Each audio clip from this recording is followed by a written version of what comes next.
বেলভিউতে আসছে আমাকে দেখাইতে, চট্টগ্রাম বেলভিউতে। আমি বাবুটার মেন সমস্যা হচ্ছে সবসময় মানে শ্বাসকষ্ট হয়। অনেকে বলে মোটা হওয়ার জন্য হচ্ছে, এটা বেসিক্যালি তার নাকটা বন্ধ, তার গলারও দেখবো আমি, ঠিক আছে? দেখেন নাকটা দেখি তো, ওই টিভির দিকে তাকান, জুম করে দাও, দেখো তো, জুম করছো আপু? দেখেন এই না কোনো জায়গা আছে? বাবু জিপার দাও, জিপার দাও। এ না কোনো জায়গা আপু, এ না কোনো জায়গা আছে? আবার দেখেন এ না কোনো জায়গা আছে আপু? দেখেন নর্মাল না কেমন আপনাকে দেখাই, ওই নর্মাল থাকবে এরকম, ওই দিকে দেখো, ওইদিকে দেখো, দেখো তো এটা নর্মাল লাগে। দেখেন আপু, দেখছেন নর্মাল লাগ কত জায়গা থাকে? দেখছেন? হ্যাঁ আপু দেখছেন এই নর্মাল একটা লাইট জ্বলতেছে এটা, ঠিক আছে? আপু তার না কোনো জায়গা আছে? জায়গা নাই, ঠিক আছে? এই জন্য কি হয় বাবু, তুমি রাতে ঘুমাতে নাক জায়গাটা বন্ধ জায়গা, তাই না? সকালে ঘুমতে গেলে গলাটা অসুখ হয়ে ঠোঁট ফেটে যায়, একটু দ্রুত হাঁটলে, সিঁড়ি বাইলে তোমার বুকটা দরফ করে ক্লান্ত ক্লান্ত লাগে, তাই না? ঠিক বলছে না ভুল বলছি বাবু?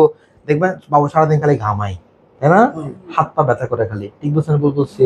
ঠিক আছে, রাতে ঘুমাইতে গেলে মাঝে মাঝে ঘুমিয়ে ঘরে বসে থাকে, এটা কারণ টনসিল তার বড়। আমি একটু দেখাচ্ছি বাবু, ভেতরে হা করো, হা করো, জাস্ট হা হা হা হা।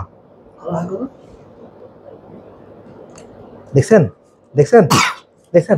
এমনি লেগে যাচ্ছে, দেখছেন আপু? দেখছেন? হ্যাঁ দেখছেন? হ্যাঁ আবার বাবা আরেকবার, জাস্ট লাস্ট বার, হা হা হা। জিপাটা জিপাটা দাও, ইজি, একদম ইজি, একদম ইজি, ইজি ইজি, হা হা হা, ইজি। আপু আমি আমি দিই নাই তো, দিই নাই তো বাবা। হ্যাঁ তুমি এমনি করো, এমনি হা দাও, এমনি হা করো। দেখছেন আপু? দেখছেন আপু? দেখছেন? হ্যাঁ লেগে যাচ্ছে। এই জন্য বাচ্চার কি হয়, সহজ কথা বলি, বাচ্চা রাতে নাক ডাকে, হা করে ঘুমাই, ঠিক আছে? লালা জ্বরে, ঠিক আছে? ও এমনা না ঘুমে, এমনি ঘুমাই, ঠিক আছে? ঘুমের মধ্যে অনেক বেশি নড়াচড়া করে, ঠিক আছে? Number one. নাম্বার টু, বাচ্চা খাবার নিয়ে বসে থাকে, ঠিক আছে? তরল খাবার খেতে চায়, শক্ত খাবার তেমন খেতে চায় না, ঠিক আছে? মানে খাবারটা একটু তরল খাবার খেতে চায় না, মানে তরল খাবার প্রতি আসক্তি বেশি, ডাল দিয়ে বা জুল দিয়ে ভাত খেতে চায়। কেন বলি? তার গলার মধ্যে কোনো জায়গা নেই, সে দেখবে সবসময় ডাল বা জুলটা প্রেফার করে, ঠিক আছে? কিন্তু শক্ত খাবার সে খায় না, খেতে চায়। এ বাচ্চা কোন ক্লাসে পড়ে? পড়াশোনা মুখস্থ রাখতে পারে? কষ্ট হয়, তাই না? কষ্ট হয় একটু। বাবা তোমার পড়াশোনা মনে রাখতে একটু কষ্ট হয় না? এটা ওর দোষ না আপু। কেন বলি? দেখেন, ওই দেখেন এদিকে তাকান, দেখাও তো, দেখো এটা হচ্ছে আমাদের নাক, ঠিক আছে? এটা হচ্ছে মুখ, এখানে একটা বড় বড় টনসিল আছে, নাক।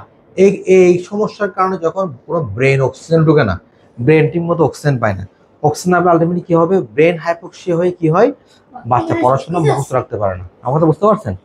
আমি যেহেতু ওর নাকটা, হাড়ের কোনো সমস্যা নাই, নাকের মাংসগুলো বড়, আমি নাকের মাংসগুলো এখন ঠিক করে দিব, ঠিক আছে?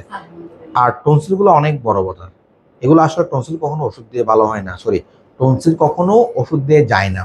ওষুধ দিয়ে টনসিলের ব্যথা ভালো হয়, টনসিলের লাল কমে, কিন্তু ওষুধ দিয়ে টনসিল কখনো ছোট হয় না। দেখবেন তার এখন কোনো গলা ব্যথা আছে কিচ্ছু নেই, তার ন্যাচারালি তো বড় বড় টনসিল। আমার কথা বুঝতে পারছেন? এটা আমি হচ্ছে টনসিলের জন্য একটা অপারেশন লাগে বেসিক্যালি, ঠিক আছে? আমি আজকে নাকটা ঠিক করে দিচ্ছি, ঠিক আছে? ওকে, থ্যাংক ইউ, থ্যাংক ইউ।